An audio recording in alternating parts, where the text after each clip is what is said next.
All right. Good afternoon, everyone. Or perhaps it might be good morning to a few. It is so great to see you. I see we have 233 people in this room. Uh, that is incredible. Welcome to the National Farm to School Network 2024 Movement Meeting. My name is David Hudabarat. I am the Partnerships Director here at NFSN. It's so exciting to see so many faces, both familiar faces and new faces. I know people are continuing to join, but it's great to see already so many people here. Today, we are coming together to celebrate this work of Farm to School and ECE that we are all part of and offer a space to set intention as we continue this work in the upcoming year. For those who are new, allow me to introduce National Farm to School Network. Next slide.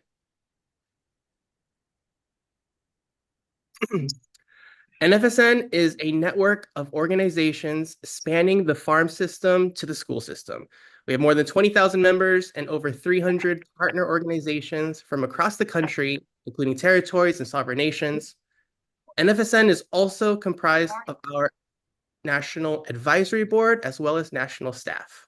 If you are an NFSN staff or board, I invite you please come on camera for a moment and wave to people so people can see you. Say hi, everyone.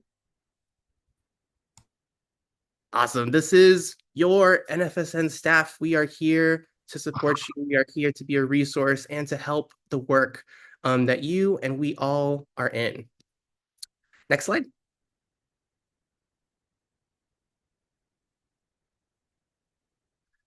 NFSN is a hub for information, networking, and advocacy, and we work to connect people nationally to resources, people to people, and people to policy, as we say. Next slide. A core part of NFSN is our call to action. 100% of communities will hold power in a racially just food system. As you can see here, we have a vision of a strong and just food system for all, and we seek deep transformation toward this vision through Farm to School. The way kids eat, grow, and learn about food in schools and early care and education settings, ECE. 3 years ago, I think at this point it might be 4 years ago, we embarked on a systems mapping process to sketch out the next chapter of Farm to School's evolution. After receiving input from our network of partners and members, one thing was very clear: inequities based on race persist, and we will not achieve a racially just food system if we do not dismantle these inequities. Next slide. Today, we have an incredible agenda jam-packed with the brilliant minds of some amazing individuals. As you can see here in our agenda, we have USDA here to talk about the Farm to School Census. In a moment, I will be introducing everybody here, including our keynote, Elaini Vargas. We have a virtual field trip that we want to present to you. We have a panel of some amazing, brilliant people about decolonizing nutrition science, equity, and culture in mind. And we also have some closing remarks, which is that's one item, but it's going to include a bunch of things in there, including some policy things and some National Farm to School Month things. Next slide. A few housekeeping items. We are in meeting mode. We invite you to turn your video on if possible. You should stay muted when not speaking to reduce background noise for everybody. You can turn on English closed captioning if desired by clicking the C button in your settings panel and enabling subtitles or viewing the full transcript. We will be engaging a lot in chat, so please participate as you are able, and we welcome your questions via chat as well. And then any tech questions can be chatted directly to Passion Rutledge, NFSN. All right, and before we begin in earnest, I would like to pass it to Sunny Baker, NFSN's Senior Director of Programs and Policy. Thank you, David. Welcome, everyone. This is our biggest virtual event of the year in Farm to School Month, and we are so thrilled to have you all in this space with us today and have a packed schedule. You may have noticed we started a couple minutes late this morning. We were working so hard to get interpretation ready to go, and it's not going to work for this meeting, but we're going to definitely translate afterwards and have that available to anyone who needs Spanish interpretation. So Thank you so much for your grace. I like to think it's part of our charm as a small nonprofit that sometimes big Zoom mistakes happen. But we are so thrilled to have you here and so excited for this content, and we'll make sure that that Spanish translation is available in post. And I'm going to get us grounded with a land acknowledgement. My name is Sunny Baker. I use she, her pronouns, and I am once again the Senior Director of Programs and Policy at the National Farm to School Network. We gather here on the internet today from across the United States and the territories. And in this gathering, we acknowledge that we live and work on stolen land, that there are 574 federally recognized tribal nations in the US and countless communities not counted in that list. We recognize that Indigenous peoples are very much with us today and acknowledge those who have been brave enough to stay behind and pay the ultimate sacrifice to survive. I'm tuning in from the ancestral lands of the Osage and Quapaw, now known as Little Rock, Arkansas, and I encourage each of you to reflect on the lands that you call home, seeking to understand your place and committing to land acknowledgement in action. We also honor the shoulders upon which we stand, the ancestors and communities that have lifted us and made it possible for each of us to arrive here. At National Farm to School Network, we strive to see each of you as the unique people that you are, and by extension, the communities that you represent. And we're so grateful that you've joined us, bringing your whole selves to this space. We recognize that these are troubling times, not only for our country, but for the world. Many of us carry heavy responsibilities, personal, community, and professional, and we are so incredibly grateful for your presence here today.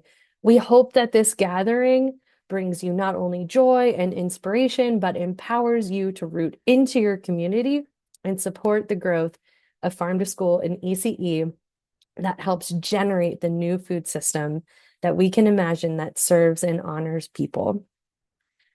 So thanks, David. I'm going to toss it back over to you. Thanks, Sunny. All right, so first up on the agenda, drum roll, please. We are excited to welcome USDA Community Food Systems Division here to announce the 2024 Farm to School Census results. We know that many of you use the report as an education tool as well as an advocacy tool to understand what the landscape of farm to school looks like in the country. This is a great partnership that we have with our federal government. The report was published officially just this week, Tuesday, October 15th. And we are excited to talk through what that looks like. I'd first like to welcome to the stage Julie Brewer and then later Robert Eck, both representing USDA Community Food Systems Division. So everyone here, while we can't hear your applause, please join me through the chat, through applause reactions, or simply applauding on the screen for us to see, and join me in welcoming the USDA Community Food Systems Division team. Julie, take it away. Great. Thank you, David. Thanks for the warm welcome, everyone. I can feel all of your excitement across the screens. So hello, I'm Julie Brewer, the Director of the Community Food Systems Division here at USDA Food and Nutrition Service. I can't think of a better way to celebrate Farm to School Month than spending time with so many inspirational leaders in the Farm to School movement. For those of you who might not be familiar with us, our team operates the Patrick Leahy Farm to School program, which connects the people who produce our food to the children who need that food to thrive and the communities that are nurturing them. This is a really exciting time to be working in Farm to School. Secretary Vilsack is laser focused on building strong, sustainable, and equitable food systems that support food and nutrition security in both thriving and challenging times. And Farm to School is an important component of achieving these goals. Secretary Vilsack stood up the Farm to School program under his first administration, and the program continues to grow. Since 2013, the department has awarded more than $1 million in Farm to School grants to more than 1,200 projects, reaching over 28 million students in nearly 63,000 schools. That's a lot. We've also invested in building state agency capacity to support Farm to School And at the beginning of this month, the Secretary announced another investment in Local Food for Schools Cooperative Agreement Program, adding $500 million for the purchase of local foods for school meal programs, and for the first time ever, $200 million to support local food purchases for meals served to children in the Child and Adult Care Food Program. But that's not even what we came here today to celebrate with you all. The Farm to School Census is a periodic survey of all school food authorities participating in the National School Lunch Program, and it measures the depth and breadth of farm to school across the country. This week, we released the results of the 2023 Farm to School Census, and the findings confirm that farm to school is growing. This data is for and about your work. We want the census to serve as a vital information tool for you and other farm to school leaders as you continue to champion this work in your communities. So I know you're eager to learn more about the results. So I'm going to stop talking and turn it over to my colleague, Robert Eck, to share more about what we learned. Robert, take it away.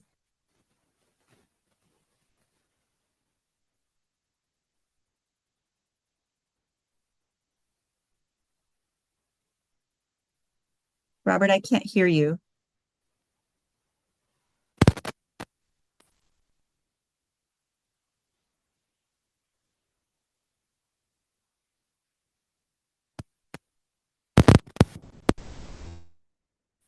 We cannot hear you, Robert. Sorry to tell you. Oh, we could. Sounds like you're. You can hear me now? Yeah. Yep. Go for it. Okay. So we're sharing now. So let us share the presentation and we can get started. Okay. So today we're proud to share a high-level review of the findings for the 2023 Farm to School Census, and we're hoping to have a good time doing it. These findings are the result of months of hard work and an effort of thousands, ranging from those of us at USDA, our partners at DIR and Mathematica, our state agency partners who helped to promote the survey, and the hardworking people at our school food authorities that took time out of their schedules to answer these questions. We also want to express our sincere gratitude to the National Farm to School Network for raising awareness of the Farm to School Census during the survey period this past fall. So thank you to everybody who took part in this massive initiative. So broad-based, the Farm to School Census is a survey of school food authorities. So in the fall of 2023, the survey was sent to more than 18,000 school food authorities, all of whom were running programs related to the National School Lunch Program, and required responses from all of these participants regarding their farm to school activity. The survey asked questions regarding the use of local food products in school meal programs, such as school lunch and school breakfast, as well as other child nutrition programs, including Child and Adult Care Food Program and the Summer Food Service Program. The big news from the 2023 census is that 74% of SFAs reported participating in the farm to school activities during the 2022-23 school year, with an additional 7% reporting that they had started farm to school activity in 2023 and 2024. These participating programs included 86,086 schools and more than 45 million students.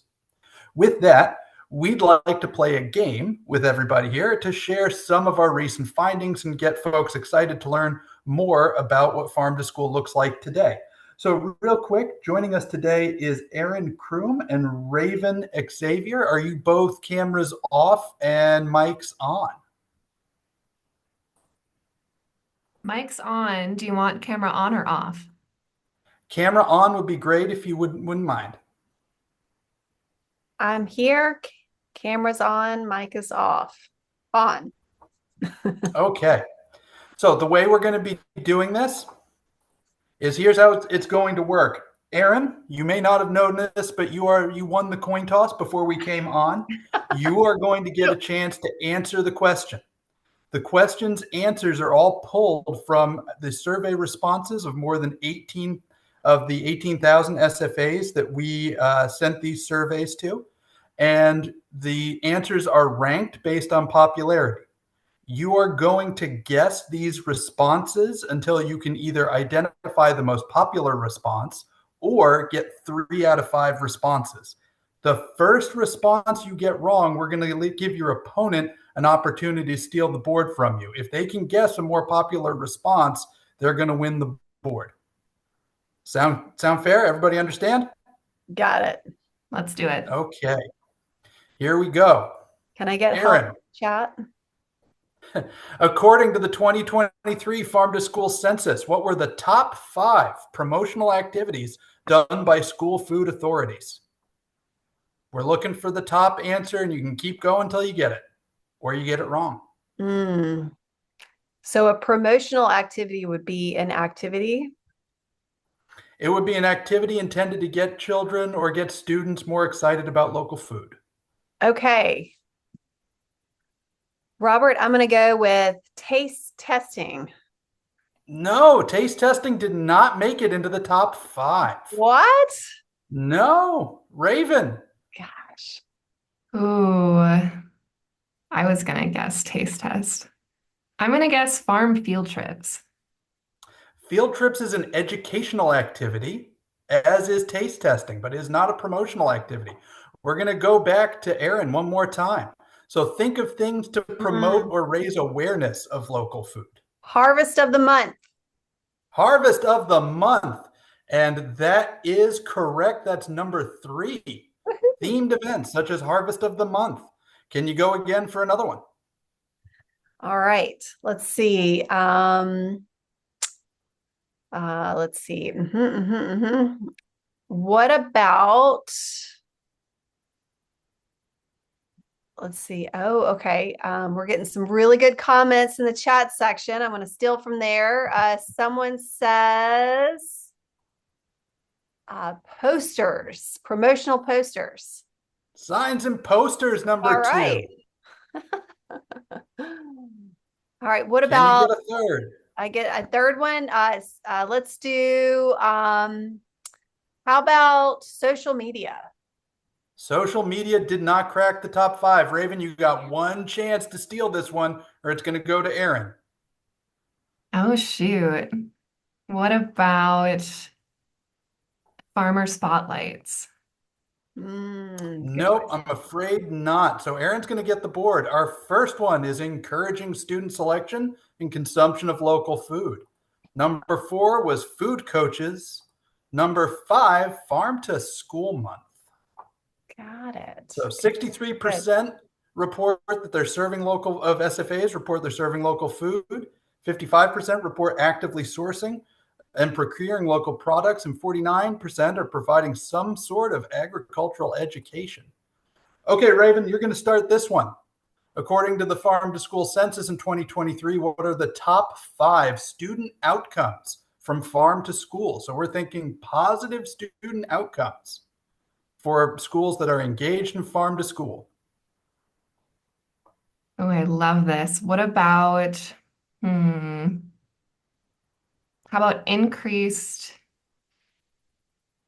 about trying a new fruit or vegetable? All right. You actually got it right out the gate. Increased consumption of fruits and vegetables was our number 1 answer. You want to try to see if you can get 1 or 2 more? Yeah, I'm seeing, again, amazing guesses in the chat. Increased consumption was 61%. Top response. What about increased participation in a child nutrition program? Increased participation in school meals was 41%, was our 3rd ranked option. We're on a roll over here. Let's see. I'm glad I have so many friends to phone. How about increased knowledge of where their food comes from? Increased knowledge about local and healthy foods is number 4.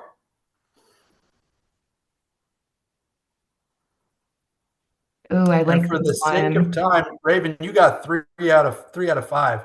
So for the sake of time, we're going to move on to our final question. But the second was increased positive perception of the school food program, and reduced food waste was our 5th, with 31% responding. All right, last question. according to the 2023 Farm to School Census, based on the amount of money spent by local food authorities on local food, what were the top five local products purchased in the 2022-2023 school year? Aaron, this goes back to you. And this can include dairy, correct? Yes. I'm going to go with milk. Fluid milk, number one. Right. I'm going to go with chicken.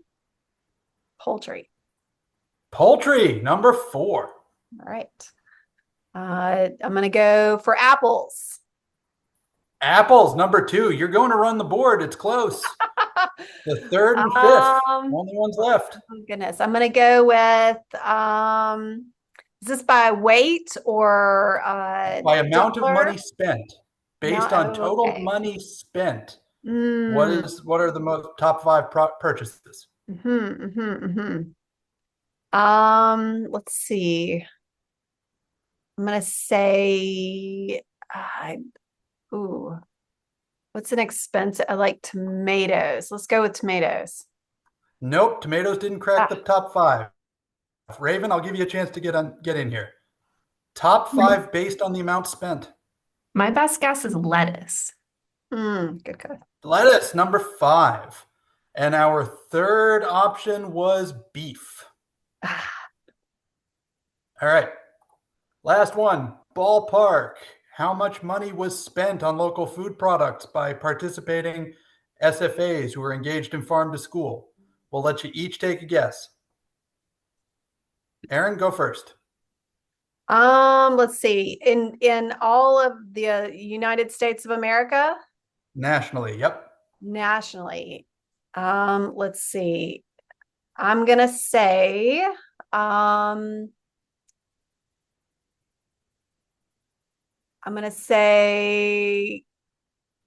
$200 million. Raven? Are we guessing percent or total? Total. Total. Ooh. I feel like a low ball there. I'm gonna get I'm gonna guess a little higher and go for 500 million.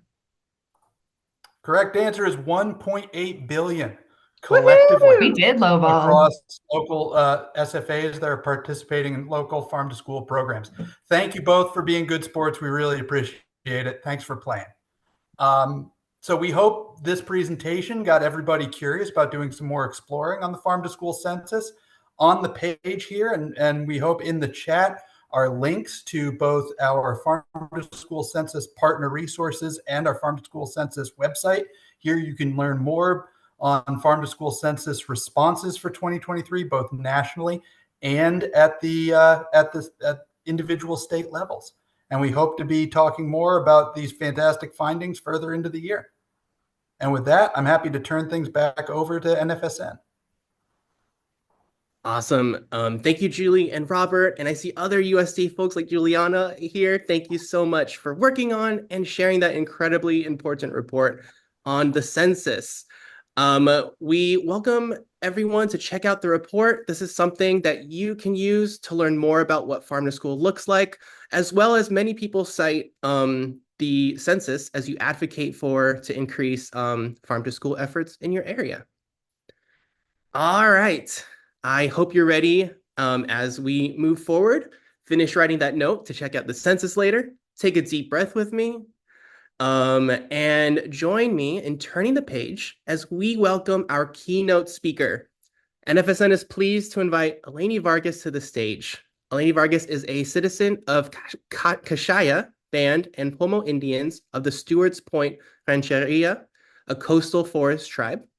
Currently living in Napa Valley, California, Elaini is the Youth Programs Director at the Intertribal Agriculture Council, where she works to provide amazing opportunities to the next generation of youth leaders. So once again, please join me through the chat, through a Zoom reaction, or physical applause in welcoming Elaini Vargas. Take it away. Chamai, hello. My name is Elaini Vargas. As David mentioned, I am the Youth Programs Director for the Intertribal Agriculture Council and a member of the Kashaya Band of Pomo Indians of the Stewart's Point Rancheria. I'm incredibly honored and grateful to be here with you all today. I thank NFSN for including me and inviting me to do this speech and conversation with you all. Um, I'd like to start with what is calling me to do this work. I work closely with NFSN. We just created a partnership this past summer, and so it's been fantastic to get to know specifically Tomas Delgado and Julie Brewer.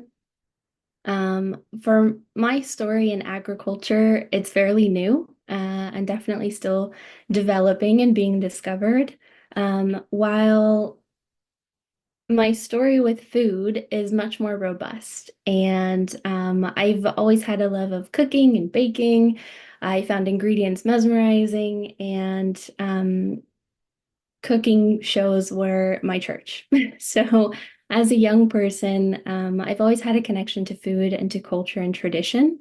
And agriculture was something that I thought of tractors and cattle, ranching and farming, and things that I didn't quite experience growing up. I live in Napa Valley, which is known as wine country. Tons of vineyards, tons of grapes all around me, but my family wasn't involved in that practice. Um, I only really knew about it from friends growing up. And then obviously being able to see the beautiful surroundings of the leaves changing color and folks going to harvest at 2 a.m. to, midnight, and it being really long days for people. Um, what opened my eyes to agriculture was beginning work with my tribe. So, as I said, I'm a member of the Kashaya Band of Pomo Indians. We are a coastal forest tribe, and our name means the people at the top of the hill. So, our rancheria is located at the border of Mendocino County and Sonoma County in California. We have an original 48 acres that was given to us, and it doesn't include the rest of our Aboriginal territory, which spans to coastal and forest access. And so, as coastal people, we had not been in contact with the coast and with the ocean for a couple hundreds of years, up until about 2015, when our tribe was in the works in partnership with Sonoma County partners to gain land access. So we actually gained back about 700 acres with access to the ocean. And that really jump-started my space in agriculture and marine ecology. I grew up as a young person, as a child, engrossed in my culture and my community and my traditions. And as I got older, started playing sports and kind of grew away from that space. Where I live currently, I'm about 2.5 hours from my rancheria, so it does take some time to get there. And when I decided to figure out how to reconnect with my community, it was through higher education. And so I took the opportunity to apply to a university that was closer to my tribe's territory, and begin volunteering with our environmental department. And this was about a year after we reacquired that land on the coast. And that's where I got to do things like beach watch surveys, which entails looking out at the coast and hiking the land, and cataloging what we see in terms of animals, flora, fauna, from the coastal prairie out into about 300 to 500 feet off the coast into the water. I had no prior experience, and so it was really great to get this going with a bunch of my tribal members. I got to meet a bunch of family. I was reintroduced to human, animal, plant family, and community that had long been lost. And so for me, this space and this conversation of sea and soil was so exciting to hear of the topic of what I would be able to speak on. I currently serve on our abalone board for my tribe. And so what that is if you don't know, abalone is an endangered species. It was declared about 2 years ago.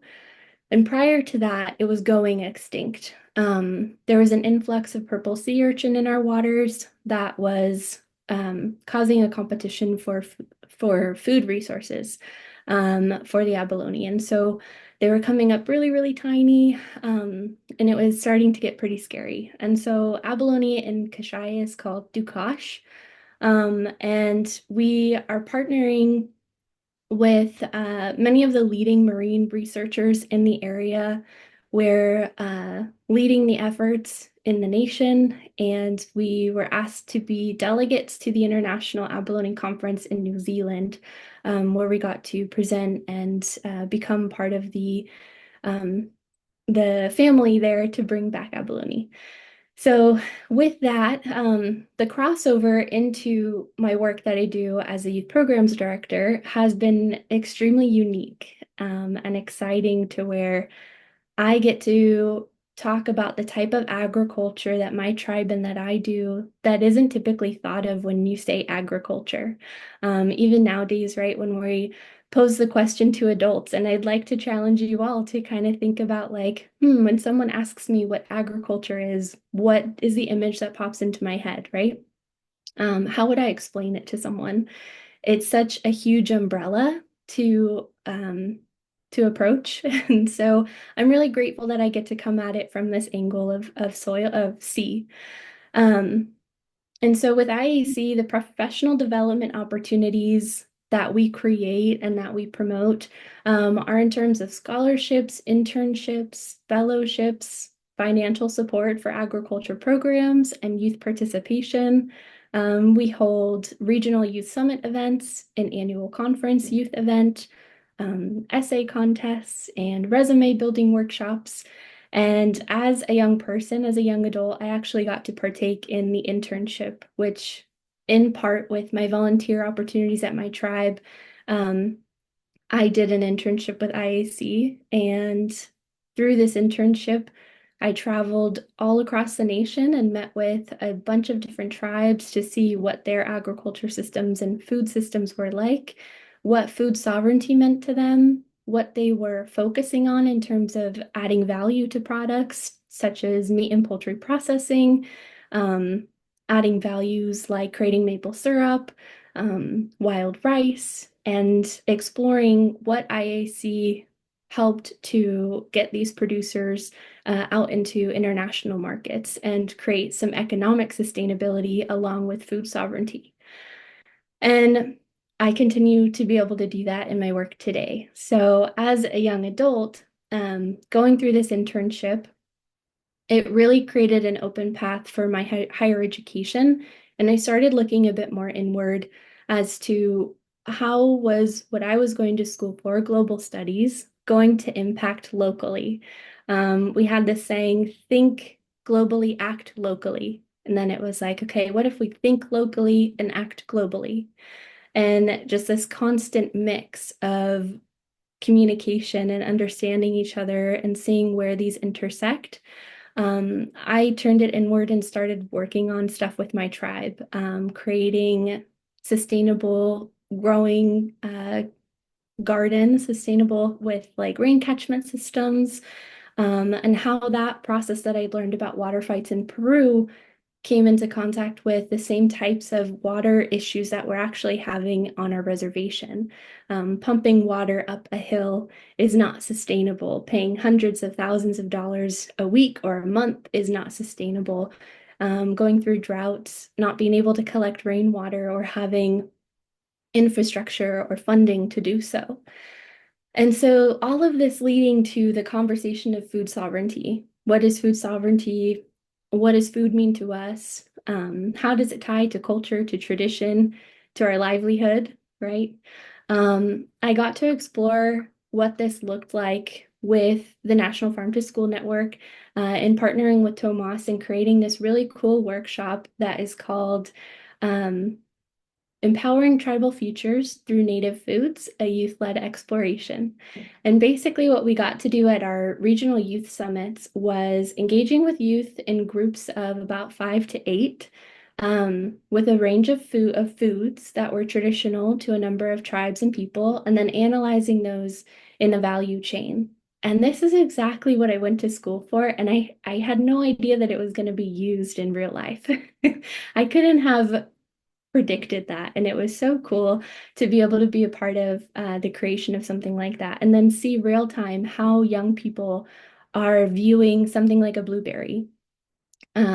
Where in Alaska, the Arctic forest floor, and then gathering that and what the value of that story of the blueberry is, in a cultural way, right? There's intention that you're going to collect that food source. There's intention in the way that it's processed, in the way that it's stewarded, in the way that it's consumed. It's with intention, it's sometimes with ceremony, it's sometimes with gratitude, right? And so, in getting to the larger question and theme of our conversations today, I think it's important to talk about these complex and sometimes hard questions of what does decolonizing that space look like?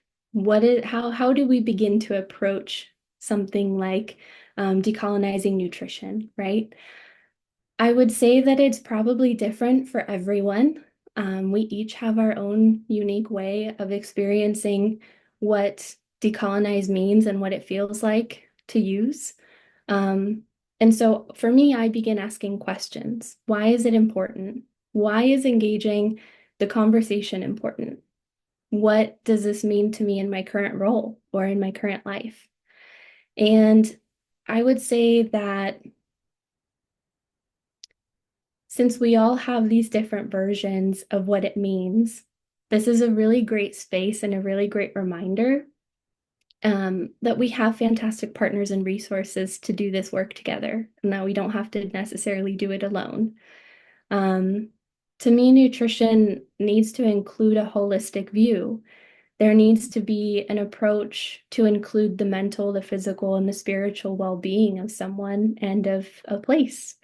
I think there needs to be importance placed on the stewardship of the land, and there needs to be an importance placed on the collection of the food, the collection of the resources, the processing of those resources, the production of those, and then eventually the consumption, right?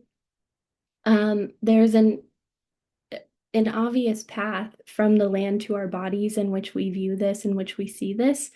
And I think many times it's missed with it being so obvious, it's still missed.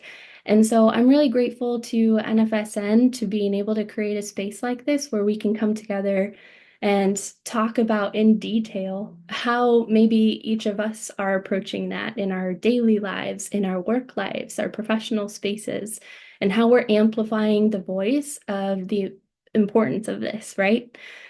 I think it's totally doable. I think it's, again, kind of an obvious thing. And I'm really grateful to partners like FNS as well, who are partnering with folks like IAC and NFSN to carry out these charges. The work that we've been doing on the ground to survey and analyze and see what food systems look like in schools and communities has been extremely eye-opening. I think we're still seeing and facing issues of lack of infrastructure that are huge barriers. And so to say that those are being addressed is true. We are. And it's really exciting to see organizations like these, agencies like USDA and FNS. And then we've got our Tribal Advisory Committee also providing tons of support and examples from community members of how to move this path forward. And so again, I'd just really like to thank everyone for being here today. It's been an honor, and I hope that some of the things that I've said resonate with you and that you can connect and share out. I'd like to again just highlight that today can be about making connections, celebrating our amazing work that has been accomplished, and continuing to inspire each other forward. So please carry that forward throughout the rest of this meeting and hopefully throughout the rest of your lives. Yahui, thank you so much.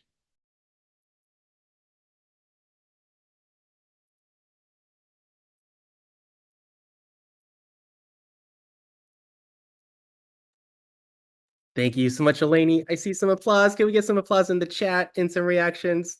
Thank you so much. Um, it is awesome to hear from you, Elaini. Thank you so much for sharing. And all right, folks, we have an incredible panel lined up for you to discuss decolonizing nutrition science, equity, and culture in mind. What does this even mean, and how does it relate to living out our values and supporting everyone who is part of our communities? I would like to pass the mic on to one of NFSN's advisory board members, Natalia Santos, who will introduce as well as moderate the panel. Natalia, on to you. Yeah, thank you so much, David. Good afternoon, everyone. I'm so excited to be here. My name is Natalia Santos. I use she, her pronouns, and I'm a doctoral candidate at the University of Nebraska Medical Center at the College of Public Health. I'll be your facilitator today, and I am thrilled to learn from our speakers.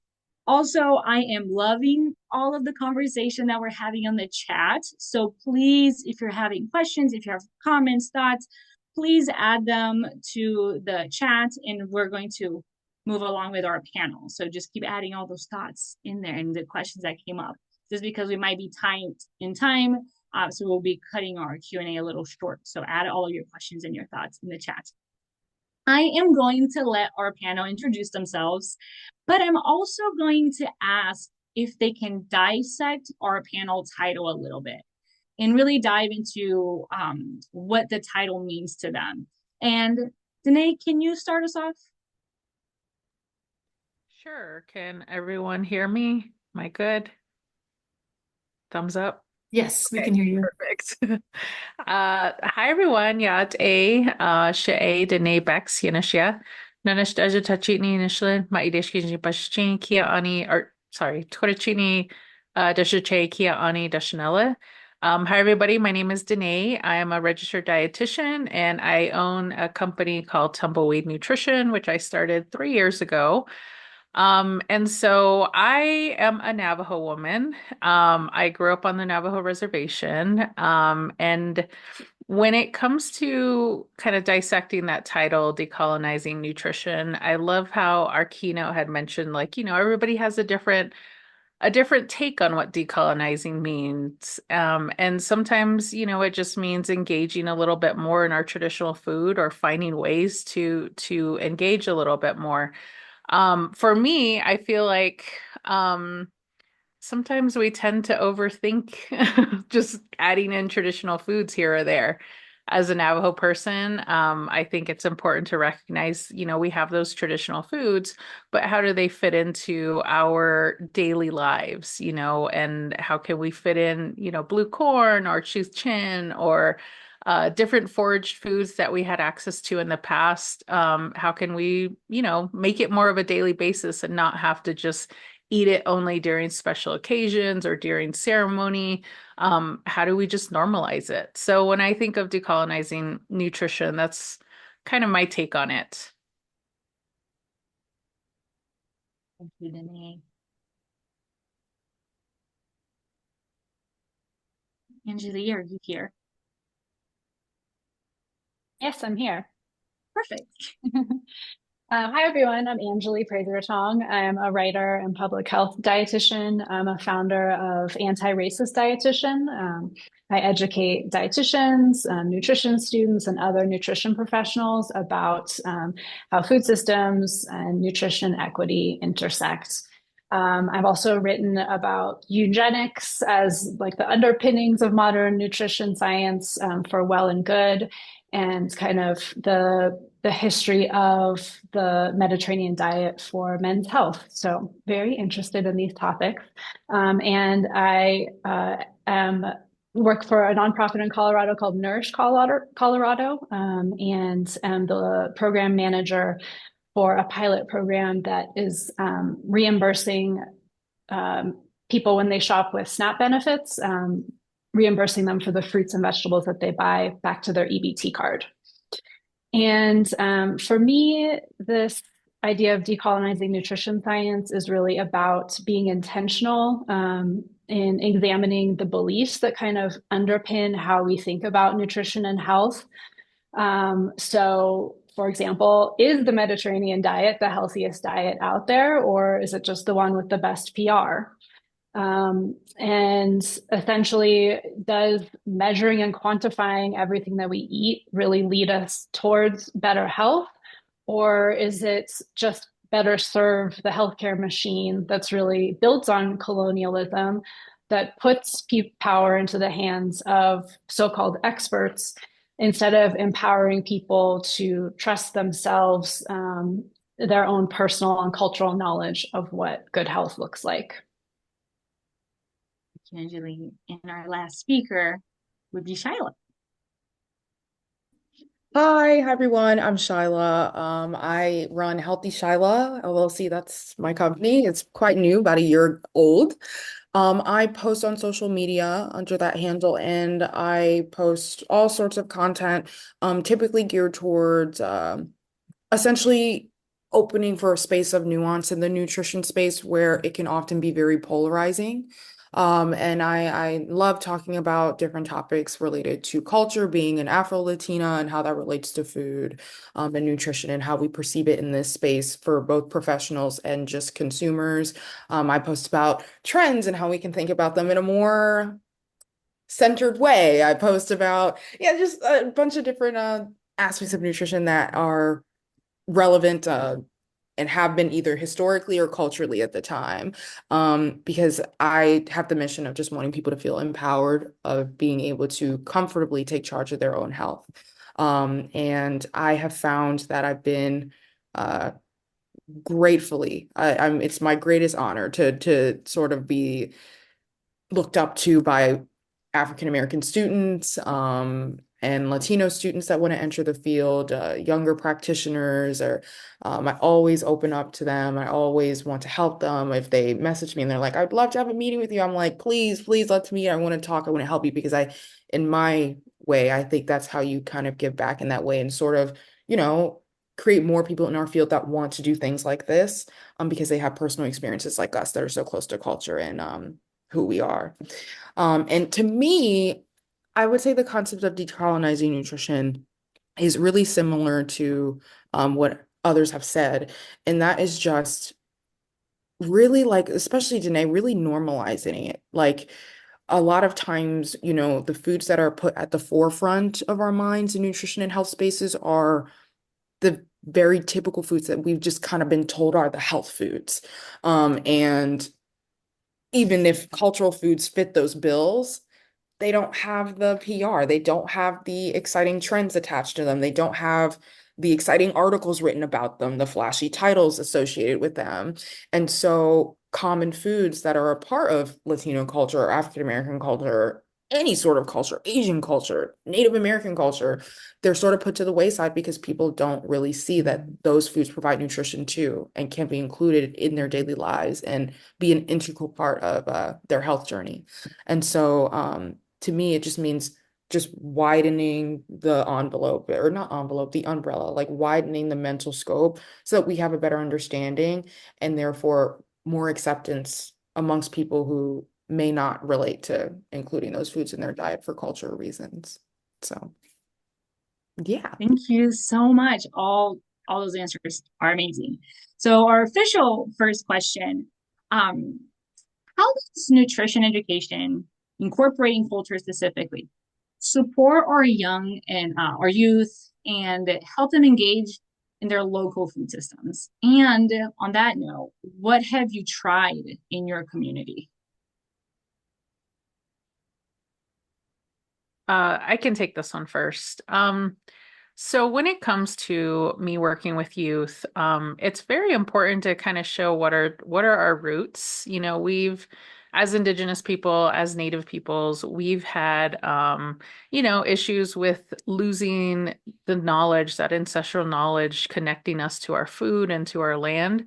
And so we're really kind of trying to hold on to some of those pieces. And it's important to connect youth and connect community to make sure that we're passing on, those sources of nourishing food, and not just nourishing in the sense of like physically nourishing, but also emotionally nourishing. Because we've had these foods for, hundreds, if not thousands of years, and they've helped us survive and be resilient.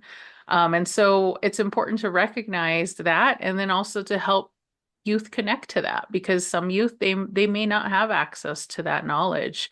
And so as, the older people, it's kind of up to us to facilitate or coordinate those opportunities for them.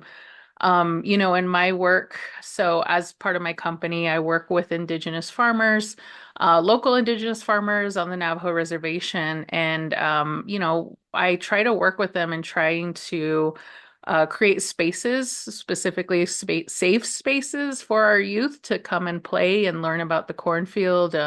For us, the cornfield is a very sacred space for some people in our communities. And so, I read recently from an elder wrote, like, the cornfield can be healing. And for many of our youth who feel so disconnected from our communities, or they have other issues going on in their lives, this creating this opportunity for them to connect can definitely increase self-esteem, increase confidence, increase, all these great things about their mental health, but also nourish them physically. So, that's what I do in my work with Indigenous farmers. We do like cooking classes on the cornfield. We have kids prepare traditional foods, and we intentionally create curriculum that involves not just that physical aspect of nutrition, but also that emotional aspect of nutrition, because it's, as Indigenous people, I think, it's something we've understood for a while, is like, our connection to food is holistic. It's just not an issue of consumption and how many nutrients are we getting today. It's not about how much vitamin C or how much fiber. I mean, it can be, but also it can be a source of connection as well. And it's important to bring the youth into that fold.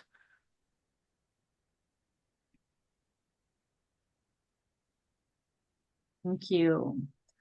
All right, so our second question is maybe something that people have experienced. It's something all of you mentioned in your introduction, but common nutrition advice often doesn't really include different cultural eating patterns. So the question that we have is, what are some myths in mainstream nutrition science that you see? And how can reclaiming traditional foodways help challenge this misconception? Yeah, absolutely. I can do this one. So, yeah, I touched on this and we all did. Usually in the mainstream nutrition culture, I feel like if we think of a diet that has sort of just been like the gold standard and is genuinely called that, it would be the Mediterranean diet. And that is just one part of it. But, we also see things that have just sort of been throughout history. Kale smoothies are super popular. But then we can look at a common green such as a collard green that is especially common amongst African American cuisine. And then that just depends on how it's cooked. But kale, on the other hand, is super healthy, and no one really has that second thought about, oh, well, I guess it depends on how it's cooked. And then, the nutrition side of the brain, at least for me, thinks, well, collard greens actually have more nutrition overall than kale does. But you wouldn't really know that because that's not something that's commonly discussed. And we just see that common thread with a lot of different foods.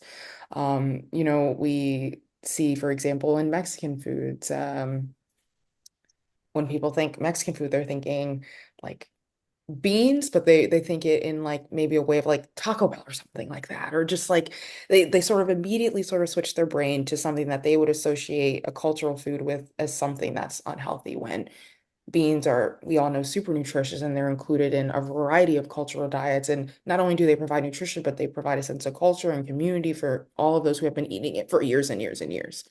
And so it's super important to just keep that in mind when we think about common nutrition advice, and how, as people that are a part of a certain culture, how that applies to us. If we feel like, it doesn't apply to us, that's unfortunately a norm in society. So part of my mission is to sort of switch that narrative. So I think reclaiming traditional food ways helps to just like, A, just make things more, how do I want to say it? Just more involved. Like we're like putting our roots down in the conversation. Because I think part of the reason why it's not really part of mainstream nutrition advice is because those of us that are part of these cultures, we're not really involving ourselves in that conversation as much as we should. Whether it's because we feel like we can't, whether it's because we just don't want to out of fear, or maybe it's because we don't really find that it might be useful because it's easy to in that climate. But when we make ourselves a part of that conversation and we, do what a lot of us are doing, we show the recipes, we inform, we talk about how it can be included in your diet and how it's not only is important for, and valuable to overall nutrition, but it is important to just reminding yourself of who you are.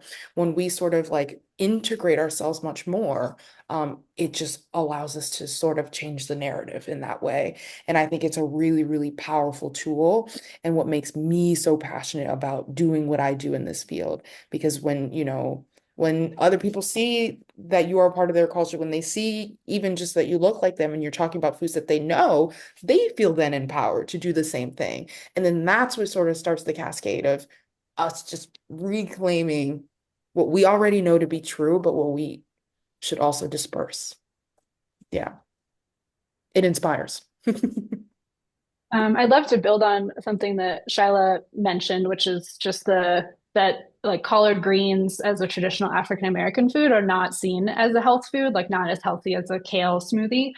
And I think that also kind of goes along with re-examining our assumptions, like our assumption that cooking vegetables for a long time takes away from their nutrition, or like cooking vegetables with pork products takes away their nutrition.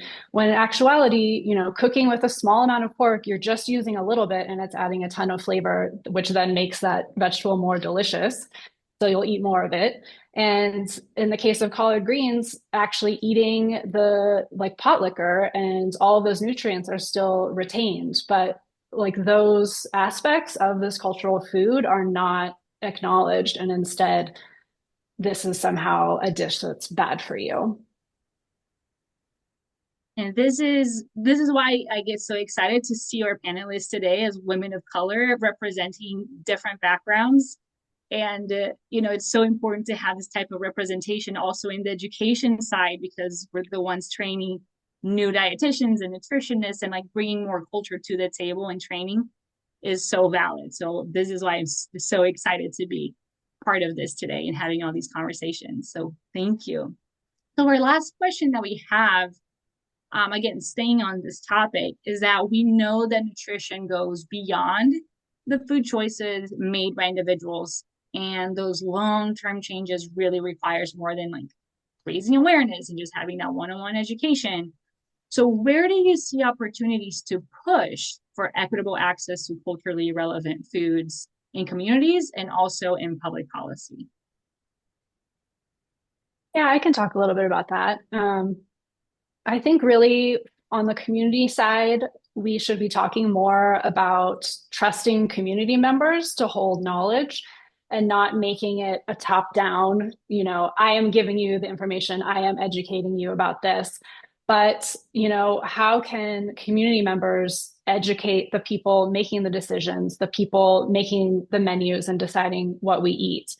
I am half Thai. And so just to kind of consider an example of, there's sometimes questions about, well, I live now in Colorado. Obviously, the food that we grow in Colorado is very different from the food that is grown in Thailand. But when I was growing up in Southern California, you might be familiar with the dish somtam, which is like a green papaya salad. Even back in Southern California in the 80s, it wasn't easy to get that green papaya, but restaurants would instead use shredded carrot, and that would be the basis of that dish. So immigrants know how to survive and kind of adapt to what is around them. And that's just one example of sort of community and communal knowledge that can then inform how to take what we have and make it into a culturally appropriate and relevant and even loved dish when someone is in a new place. And just thinking just in general, how can this knowledge sharing be reciprocal and really a true relationship, not just a transactional relationship? And then on the policy side, I think essentially it's really important to change what the definition of healthy is, and to acknowledge that our definition of healthy is very much built on colonialism and built on all of these systems that don't truly encompass what the world believes is healthy, what various cultures believe is best for their own health. And I think it's also really important with policy to invest in the people and organizations that serve their communities. I know capitalism, when we're talking about, decolonizing, can be difficult, but you just have to face the fact that people need money to survive in our, culture as it's currently set up. So here in Colorado, we did have one pretty incredible example of a statewide investment in small food retailers and farmers that were serving their communities, the Community Food Access Program. And I have to give a shout out to Wendy Peters-Muschetti, the executive director of Nourish, for her work on this. But this program basically was a grant program that first of all started with a very flexible definition of what healthy was. Healthy was whatever communities were wanting to eat. So, that could be more meat if we're looking at a Muslim community that was looking for access to halal meat. It could be more access to corn products for communities that were looking for more whole grain corn products. So it started there, and working to support farmers and small food retailers that wanted to be able to sell more of those foods at affordable prices to their local communities. The outreach and the application for this government grant was all done by local nonprofits and other organizations that already had those relationships with those retailers and farmers. So helping people need support to navigate through these Byzantine policy processes and government grant processes. And I was a technical assistance provider. And so I saw firsthand that this money and capital access was pretty much life-changing and transformative for these businesses. And I can tell you with certainty, there is no way that would have happened for them unless the policy had also included the support and relationships of the people around them to help these retailers and farmers be able to get to the end and get the money that they needed. So that is just one example of a successful policy that, for example, a very tiny grocery store in Aurora that sells, that the owners from Ghana now is able to stock more fresh fruits and vegetables that are relevant to the shoppers that are coming to his store. So I think it's taking a full 360 view of what is needed and addressing barriers for people and thinking about that from the very start of the policy planning process. Thank you so much, Anjali. Thank you to all of our speakers to encourage us to reflect on where our nutrition education and our knowledge comes from and how we can implement these concepts into our school program. So thank you so much. If you have questions for the panelists, please ask them in our chat. We are going to continue with our workshop today. So thank you so much. Thanks so much.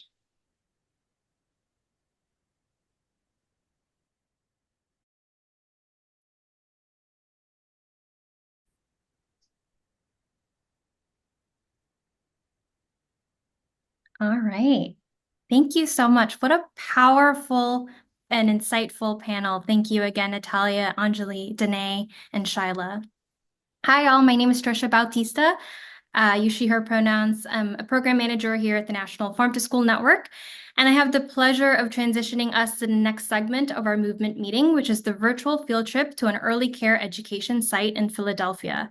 So for the third time in our movement meeting, we have for you a virtual field trip opportunity to see an early care education site, making this a reality, making this farm to school, farm to ECE concept a reality for their students and communities. In this video, we have visited the Caring Center, an ECE site in Philadelphia, and now I'm just gonna Yeah, please cue up the video.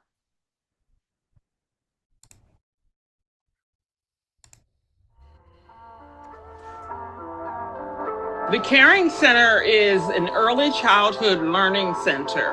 Our mission is to instill values in the lives of young people, especially on my end with the food that they eat, making sure that they get a well-balanced diet.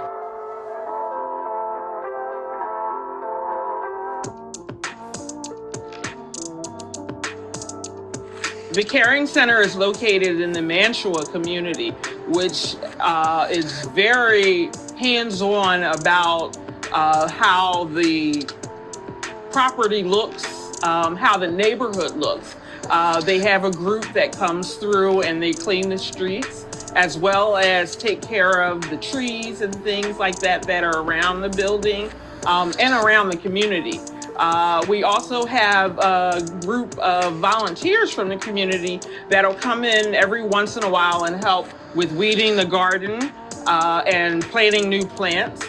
We serve them a AM snack, lunch, PM snack, but we also do cooking classes where my little people get to learn how to cook different things.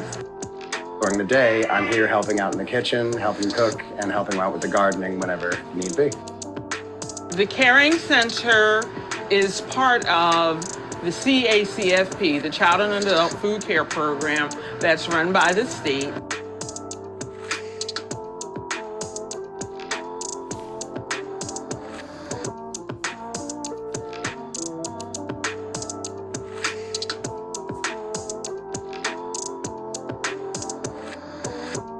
Thanks to the grant, we are going to be expanding into a lot more fruits, vegetables all year round.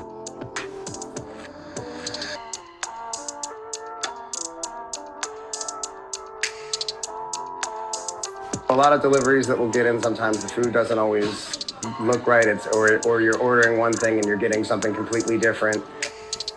So it's much better when you have exactly what you need and you already know that it's going to be there.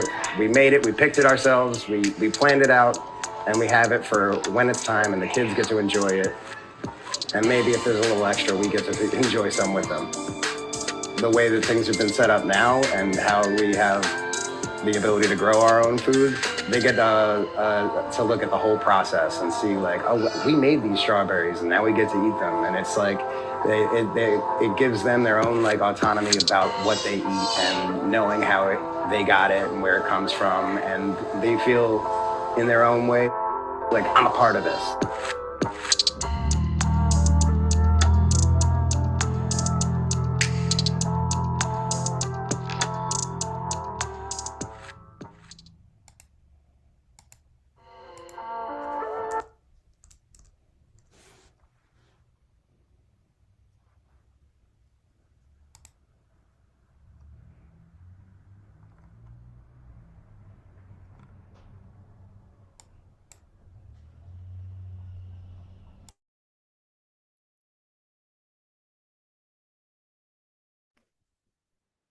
All right, thank you so much. That was amazing to be able to see that in action. My name is Karen Spangler. I'm the policy director here at National Farm to School Network. I use she, her pronouns. And as of recently, I'm located in Michigan. So I wanted to update everybody about that. That's where I am today. So I'm going to give a really quick policy update about how some of these things that we've talked about are coming into action on policies that affect, the ability of people in our movement to do our work and to support the work that you are doing. So on local food procurement, we've had some really great resources released in just the last few months on local food purchasing incentives, right? Programs, typically in most of them at the state level that are providing additional funding to child nutrition programs. So we are here to support partners in researching, advocating for, implementing LFPIs that are aligned with our values. And we've gathered all the resources that we and others in this movement have worked on to be able to have all that information in one place. We also wanted to flag to stay tuned for some upcoming events on local food purchasing incentives. Specifically, our Farm to ECE Local Food Purchasing Incentive Program Flash Talks webinar series in November and December. So a really important emerging area in policy. And we wanted to celebrate the geographic preference expansion. So since we last met in last year's movement meeting, we saw that USDA released its child nutrition regulation, which among many other changes included a clarification of geographic preference to allow specifically local food products to better be represented in the program and to make it easier to purchase locally.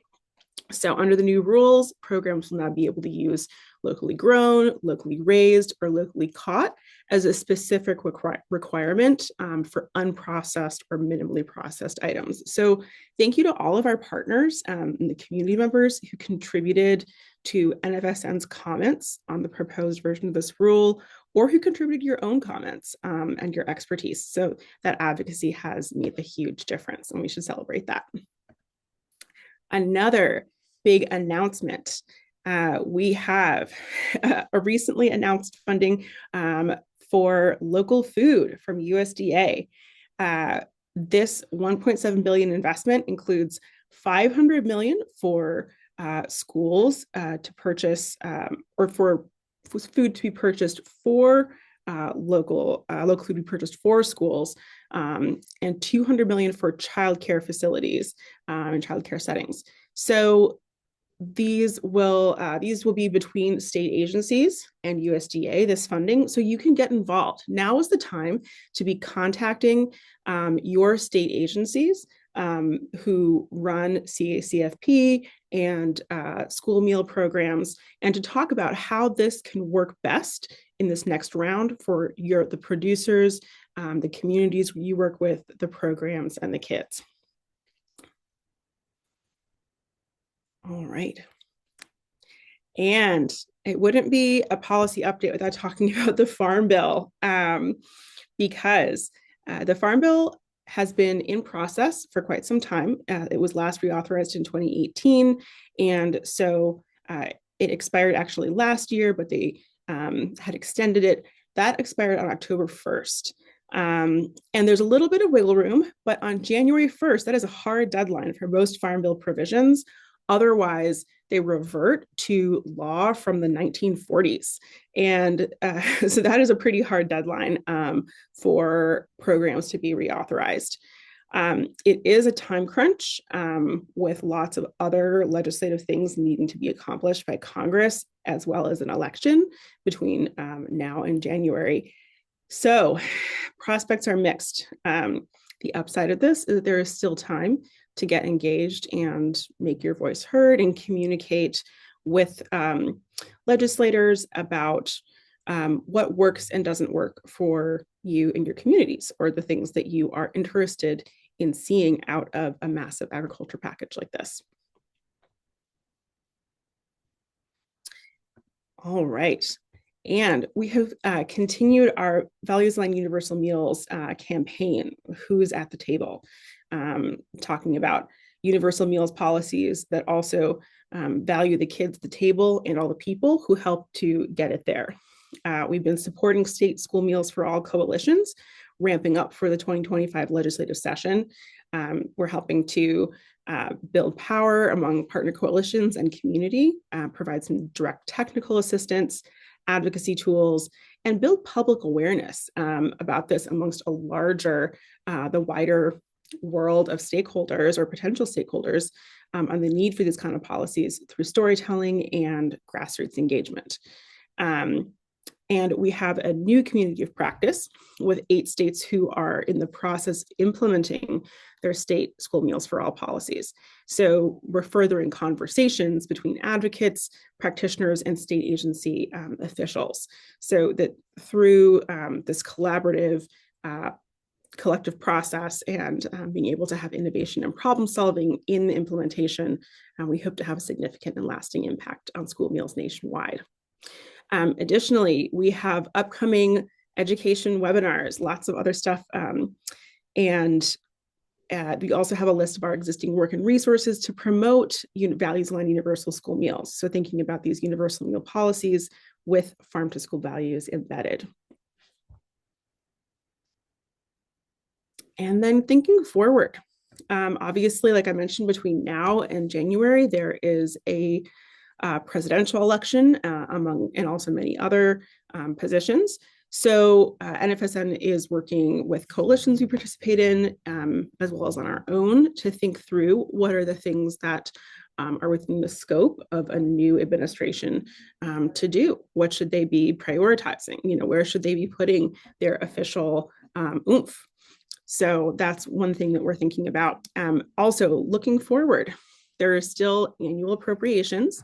I think that probably people, if you follow, the news at all, you often hear about things like government shutdown or things like that, right? Because we are on the threshold of, like passing a spending bill or not having that done yet, right? Congress is seemingly often working on one of those.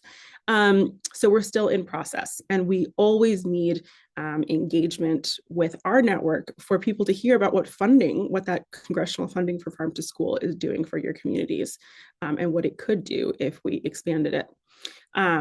We also always are looking ahead to child nutrition reauthorization, which is still in process, right? Last reauthorized in 2010. So 14 years overdue and hasn't gotten across the finish line. So it will at some point in the future, and we want to be ready and engaged with our stakeholders, as well as with the Farm to School Act, hopefully informing that. We are also always thinking about emergent needs and ideas with you, our stakeholders. So proposals to meet the needs that are not met yet. Things like proposals to further farm to ECE policy in more permanent ways, or ways to better incorporate farm to school into career technical education and provide resources or uplift innovative models that are working. So that's also one of the reasons that we always want to highlight our policy, the availability of our policy staff. Like I mentioned, I'm the policy director, but we also have a great policy team, Cassandra Bull and Ryan Betts, as well as our policy intern, and the other expertise we draw on from you in the network and from others on NFSN staff. So I want to encourage you, turn to the next slide. I want to encourage you to get engaged. This is just a few things that you can do to influence policy along with us, and to share what your needs are, that this advocacy can be helping to do. Thank you. Thanks so much, Karen. And thank you, Trisha. Before that, can we get a round of applause, reactions, or chats to give it up for all of our brilliant speakers today? Awesome. I see some applause. Yes, I see reactions. Thank you. It is so great to hear from each one of you and to be in this room together with everybody here. I want to share some important announcements for events happening now and in the future. I think we have some slides that'll pop up in a second. First, happy National Farm to School Month. As many of you know, October is an annual month to celebrate all things farm to school. We would like to invite you to check out NFSN's website to learn more. You can get a bunch of resources such as a fact sheet, as well as a toolkit that you can use to help your community celebrate. It includes graphics, posters, coloring pages, and more. Also, visit our storefront for some official National Farm to School Network Month merch. Next slide, you can see some examples of the art, of the stickers, and posters you can download. I also want to say, just launching, spread the word about our Farm to School Month Youth Art Contest. National Farm to School Month invites youth artists ages 22 and under to submit original artwork inspired by this year's theme, From Soil to Sea, Nourishing People and Planet. Submissions will be open for 3 weeks until November 7, 2024. And we would like to ask all of you who work with youth and children to please spread the word and encourage them to participate. See details and the prompt in the link in the chat, which should be up. Yep, perfect. All right, next slide. And here is where you can see examples of art, stickers, and posters that you can download, copy, paste, or print. So like I said, please check out our website for more. Next slide. We definitely want to invite you to save the date. For if you enjoy this meeting virtually, you will definitely enjoy meeting in person with NFSN and other people doing farm to school and ECE work at the 2025 Farm to Cafeteria Conference happening next June in Albuquerque, New Mexico. There's a note, please subscribe to our newsletter to be notified when call for presentation proposals and registration open. We are expecting the call for presentation proposals to be open up soon. So if you have something, a presentation that you want to share with the national audience, please gear up and keep an eye out for our newsletter. Next slide. Of course, we invite you, if you are not yet, to please become an official NFSN partner. Please check out this QR code or the link in the chat to become an NFSN partner. This is one way to engage with the national network and really help build this movement together. Next slide. We would like to extend a thank you to the supporters of the movement meeting and the National Farm to School Month, including WK Kellogg Foundation, National Education Association, National Co-op Grocers, and CoBank. Next slide. And lastly, we invite you to please share your feedback after this. This is a short survey, and this will help us plan more and better things to support you in the upcoming year. So please take a moment to share your feedback. And with that said, thank you all for coming to the 2024 movement meeting. We are so glad to be in this work together with you. We hope you engage with us again. And in the meantime, have a great rest of National Farm to School Month. And one last time in the chat with a Zoom reaction or physically, can I please get a round of applause for each of the speakers today? It is so great to see you all. Have a great rest of your day. Take care, and we'll see you later.